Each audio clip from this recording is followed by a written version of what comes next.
Te doy la bienvenida al canal. Disfruta un nuevo cuento cada semana. Suscríbete para no perderte ningún contenido. ¿Dónde estás, corazón? Es el cuento cogido para esta jornada y forma parte de Los peligros de fumar en la cama, de Mariana Enríquez.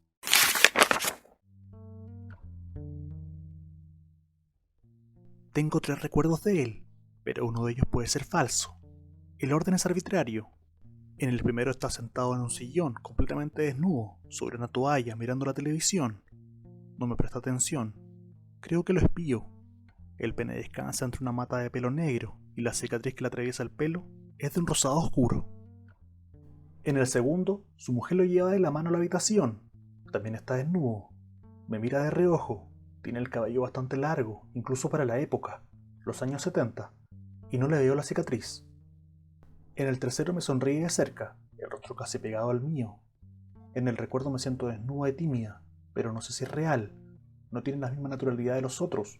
Pude haberlo inventado, aunque reconozco esa sensación de timidez y vulnerabilidad que con frecuencia se repite en mis sueños. No sé si me tocó. La sensación que acompaña esos recuerdos se parece al deseo, cuando, de ser ciertas mis sospechas, debería parecerse al horror. No le tengo miedo. Su rostro no me atormenta, aunque me esfuerce por provocar algo similar al trauma infantil y sus consecuencias en la vida adulta. Yo tenía 5 años cuando lo conocí. Él estaba muy enfermo. Lo habían operado del corazón y la cirugía había salido mal. Lo supe después, cuando dejé de visitar su casa. En realidad, la casa de mis amigas, sus hijas. Lo supe cuando él murió. No recuerdo cómo se llamaba, y nunca me atreví a preguntárselo a mis padres. Un tiempo después de su muerte, empecé a usar las uñas para marcarme el pecho, justo en la mitad, imitando su cicatriz. Lo hacía antes de dormir, desnuda, y levantaba la cabeza para ver el trazo de piel irritada, hasta que se desvanecía y el cuello me quedaba dolorido. Cuando hacía mucho calor, me gustaba entrar a la pieza que mi mamá llamaba de soltera, porque era la más fresca de todas. Era la única que nadie ocupaba, porque mamá la usaba como un depósito de libros y muebles viejos. Yo adoraba esa habitación. Me gustaba tirarme en el sillón de cuerina, siempre frío, desnuda, llevarme un ventilador chiquito y leer, toda la tarde. Mis amigos del barrio y de la escuela estaban en la pileta del club, pero no me importaba. En esa pieza me había enamorado perdidamente por primera vez, cuando encontré a Helen Burns en una edición medio desarmada del Jenner Ilustrada. Odiaba sus dibujos porque mostraban a Helen mucho más grande de lo que el libro decía, y porque por algún motivo la habían imaginado rubia, aunque en el libro nunca se mencionaba su color de cabello. Ella no era así, yo lo sabía, porque durante todo ese verano la imaginé sobre el sillón que se había convertido en la cama del orfanato, la cama donde Helen, tísica y moribunda, tan hermosa, moría mientras yo la tomaba de la mano. Helen era un personaje menor en el libro. Jane, la protagonista, llegaba al espantoso colegio para señoritas de Lowood y no podía hacerse amiga de nadie porque el director, el malvado Brocklehurst, la había avergonzado delante de todas sus compañeras, pero a Helen no le importaba. Helen se hacía amiga de Jane, estaba más allá de todo, porque estaba cerca de la muerte. Presentí que me iba a enamorar de ella cuando Jane le veía por primera vez en el patio, leyendo ese libro de nombre tan extraño, Racelas. Un capítulo más y Helen estaba muerta. Desatada una epidemia de tifo en el colegio, Helen sufrió una recaída de su tuberculosis y la trasladaban a una habitación del primer piso. Jane iba a visitarla una noche. Esa última noche, Helen y Jane dormían juntas. Hoy cuando recuerdo ese capítulo, porque no me hace falta releerlo, lo recuerdo de memoria, me doy cuenta de todo. Cuando Jane entra en la cama de la moribunda y Helen le dice, ¿tienes calor, mi vida? Mi vida, mi vida. Era una cena de amor. Cuando Jane despertaba, su amiga Helen estaba muerta. Ese capítulo, todas las noches, todas, yo me acostaba y abrazaba la almohada fingiendo que era Helen, pero no me dormía cual imbécil de Jane, no, la miraba morir. Le tomaba la mano y ella, que moría con su mirada gris fija en mis ojos y la respiración entrecortada, me permitía ver algo de ese otro lugar, a donde se iba para siempre.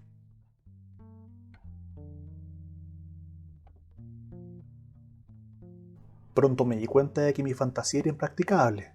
Cuando tenía 14 años, una amiga me dijo, compungida, ¿sabes de lo que me enteré? ¿Te acordás del hermano de Mara? Mara era una ex compañera que se había cambiado de colegio. Sí, Bueno, descubrieron que tiene un tumor entre el corazón y los pulmones y no lo pueden operar y se va a morir. Una semana después le estaba sugiriendo a mi amiga que visitáramos a Mara. Quería conocer a su hermano moribundo, porque sospechaba que, bueno, que podía enamorarme de él. Pero cuando lo conocí, el chico parecía inadecuadamente enfermo, pero no me gustó. Por esa época vivía confusa y llegué a una conclusión que no me dejó con la conciencia tranquila. No me gustaban los enfermos reales, por lo tanto no era una depravada. Pensar así no me salvó de la obsesión. Durante todo un año gasté el dinero que me daba mi mamá en carísimos libros de medicina, mientras mis amigos lo gastaban en drogas. Nada me daba tanta felicidad como esos libros, todos esos eufemismos de la muerte, todas esas palabras médicas, hermosas, que no significaban nada, esa jerga dura. Eso era pornografía. Para ese entonces tenía bastante claro qué me excitaba y qué no. Por eso había desarrollado un creciente tedio hacia las novelas victorianas, donde siempre aparecía algún enfermo, pero nunca se sabía muy bien de qué estaba muriendo. Los tísicos me tenían un poco harta. Una vez superado el brutal enamoramiento con Hipólito, el tuberculoso adolescente del idiota, que duró más de un año. Quería pornografía. Los enfermos como Helen, Tazio o Hipólito eran erotismo, sugerencias, y siempre eran personajes secundarios. Hipólito era ideal, hermoso. Dostoyevsky se encargaba de poner en boca del príncipe Mishkin aquello que tiene una cara muy bella, que me hacía temblar. Adolescente, definitivamente moribundo, y terco, y vulnerable, y malvado. Pero hablaba mucho y se desmayaba poco. Estaba cansada de que me describieran las palideces y los sudores y la tos. Quería más datos, quería sexo explícito. Los libros eran ideales y además me ayudaron a especificar los fetiches. Pasaba de largo las enfermedades neurológicas. No me gustaban las convulsiones, ni los retrasos mentales, ni las parálisis. Y ciertamente el sistema nervioso me aburría. Me tenía sin cuidado, curiosamente, toda la oncología. El cáncer me parecía sucio, sobrevalorado socialmente, un poco vulgar. La pobre señora tiene un tumor, decían las viejas. Y también se le dice la papa. Y había demasiadas películas de cancerosos heroicos. Me gustaban los enfermos heroicos, pero no los que eran un ejemplo de vida. Y que sin gracia la nefrología. Estaba claro que la gente se moría si sus riñones dejaban de funcionar, pero a mí no me importaba, porque de por sí la palabra riñones me parecía espantosa. Ni hablar de lo gastrointestinal, tan sucio. Estaba claro que lo que me gustaba, donde me detenía y una vez descubierta la especialidad, me dediqué solo a eso. Me gustaban los enfermos pulmonares, reminiscencias de Helen, Hipólito y todos los otros tísicos con seguridad, y los enfermos cardíacos. Esto tenía su costado vulgar, pero solo si eran ancianos, o después de los 50, cuando empezaban a intervenir espantos como el colesterol. Si eran jóvenes, qué elegancia, porque por lo general no se notaba. Si eran hermosos, era una suerte de belleza arruinada, pero secreta. Todas las otras enfermedades solían tener un plazo. Esto era diferente. Podía morirse en cualquier momento. Una vez me compré un CD en una librería médica, donde todos los empleados pensaban que era un estudiante. Me había encargado de hacérselo saber, precavida, que se llamaba Ruidos Cardíacos. Nada me había dado antes tanta felicidad. Supongo que a lo que los hombres y mujeres normales les provoca escuchar gemir de placer al sexo que les guste, a mí me lo provocaba escuchar el latir de esos corazones arruinados. Tanta variedad, tantos latidos diferentes, todos significando cosas distintas, todos hermosos. Las otras enfermedades no se escuchaban. Es más, muchas se olían, cosa que me desagradaba. Si salía con el MP3 player a andar en bicicleta, tenía que parar porque me excitaba demasiado. Así que lo escuchaba de noche en casa. Y en esa época me preocupé porque no me interesaba el sexo real. Las pistas de audio con latidos de corazones lo suplían todo. Podía masturbarme con los auriculares puestos por horas, chorreando entre las piernas, con el brazo contracturado de tanto frotar y el clítoris inflamado hasta alcanzar el tamaño de una uva grandota.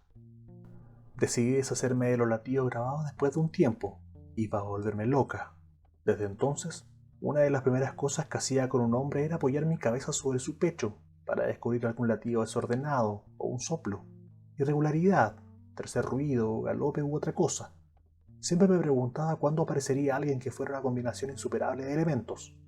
Ahora recuerdo ese anhelo y sonrío amargamente.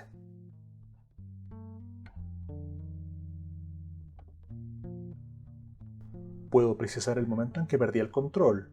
Después de años de búsqueda estéril, encontré un sitio de internet donde otros fetichistas de los latidos cardíacos compartían sus corazones. Lo hacían en vivo, en chats, pero también tenían un amplio archivo de sonido que podía bajarse, deliciosamente clasificado en latidos normales, anormales, durante el ejercicio, soplos, forzados. Yo jamás intervenía en las charlas, solo copiaba esos sonidos y me acostaba a escucharlos. Un ritmo acelerado, regular, de pronto un latido adelantado, otro retrasado, extrasístole o contracciones ventriculares. Yo pensaba que mis masturbaciones anteriores eran brutales. No tenía idea. Nada sabía de los límites de la calentura. Mi dedo medio entre el labio menor derecho y el clítoris, frotando hasta llegar al hueso, hasta que dolía el hueso, a veces hasta sangrar, y los orgasmos llegaban uno detrás de otro, implacables, enormes, durante horas. Las sábanas húmedas, la transpiración chorreando entre los pechos, la piel siempre erizada, y sentir el clítoris hinchado, glorioso, y las contracciones de la vagina y el útero. Taquicardias supraventriculares, el hermoso soplo de la estenosis aórtica, los latidos desordenados provocados por hiperventilaciones o maniobras de Valsalva, cosas a las que solo se atrevían los valientes. A veces un corazón escondido latiendo apenas audible y enloquecido detrás de las costillas, un sonido que se lograba conteniendo la respiración, y cuando al fin llegaba el oxígeno de vuelta, ese corazón se sacudía como si viviera dentro de una lata de tomates, desconcertado, a veces demasiado lento, como si estuviera a punto de detenerse. Yo no tendía el teléfono, llegaba tarde a todas partes, solo paraba cuando el dolor de la vulva irritada, lastimada a veces, me quitaba el placer. A oscuras con los auriculares y los corazones, esa era mi vida. Nunca más sexo con personas. ¿Para qué? Hasta que aislé a uno de los corazones. Su latido no fallaba jamás. Lo distinguía a la perfección, aún sin conocer al autor, que llevaba el nombre de HC-M1. Las grabaciones eran siempre muy claras, y los latidos siempre distintos y peligrosos. En fibrilación auricular, en taquicardias larguísimas, en ritmo de galope. Era un varón. Se escuchaba su respiración a veces y vestigios de su voz. Cuando descubrí un archivo en el que gemía porque, decía el texto que acompañaba la pista, había sentido un dolor en el pecho durante la sesión, me decidí a entrar al chat para conocerlo. Fue esquivo durante un tiempo demasiado largo para mí, pero supongo que objetivamente corto. Al mes del primer contacto, accedió a visitarme. Extraño, vivíamos en la misma ciudad, estadísticamente improbable, cuando era imposible, porque nuestro encuentro se había producido en una comunidad internacional de fetichistas. Decidimos no darle importancia, no caer en mensajes del destino o teorías similares. Nos lanzamos solo a disfrutar. Le gustaba que escucharan su corazón. Estaba muy enfermo, por eso solían rechazarlo en los chats y en las comunidades online. Lo creían demasiado extremo, les parecía que iba demasiado lejos. Desbarataba la idea de juego y placer. Pronto ambos abandonamos la vida virtual y nos encerramos en mi habitación, con un equipo de grabación, un estetoscopio, medicamentos y sustancias que ayudaban a cambiar su ritmo cardíaco. Los dos sabíamos cuál podía ser el final, y no nos importaba.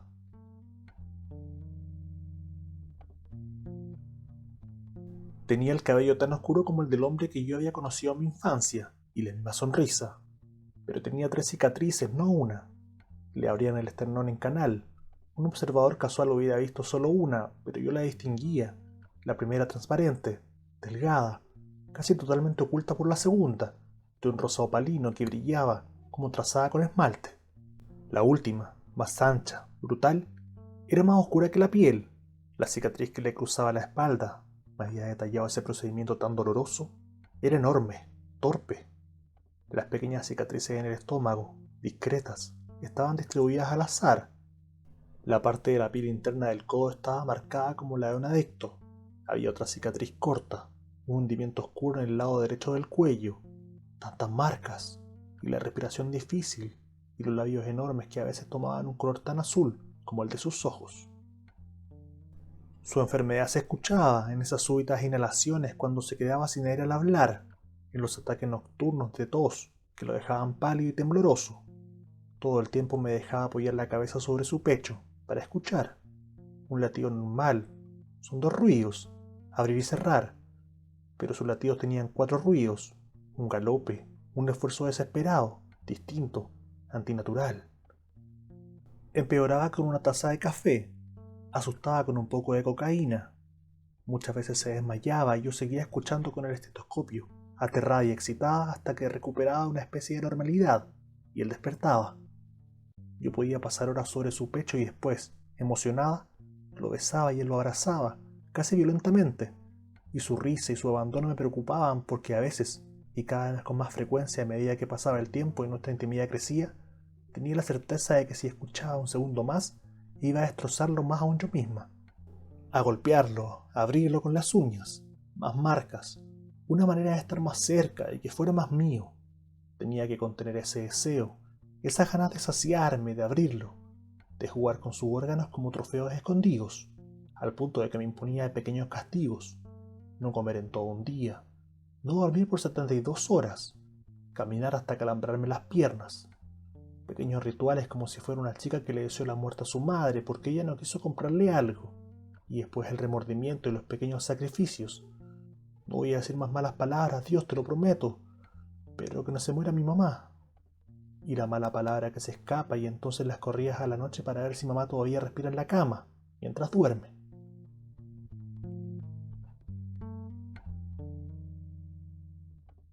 Pero creo que terminé odiándolo.